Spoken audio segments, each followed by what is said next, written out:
بتقول ايه؟ كده لسه ما عملتش، لسه ما صورتش الفيديو. اجوزك وانت عندك 19 سنه.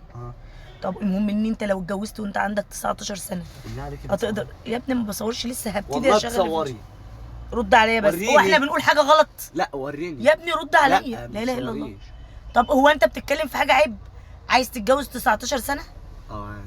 طيب هتقدر لو انت ده يريحك هجوزك، بس الكليه تخش الكليه الكويسه ان شاء الله، وتبني جسمك كده والجيم والكلام دوت، ان شاء الله، وتسمع كلامي ان شاء الله، وانا اجوزك. ماشي. بس وانت متجوز تسيب مراتك وتيجي تنام معايا انا يا حبيبي، عشان انا متعوده ان انتوا تبقوا في حضن انتوا الثلاثه انت واخواتك. ماشي. هتسمع الكلام؟ حاضر. يعني ترمى الغلبانه وتجيلي؟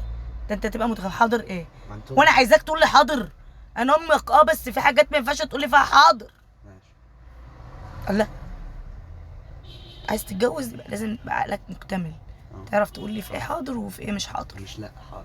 مش لا حاضر؟ طيب هجوزك بكره الصبح ان شاء الله.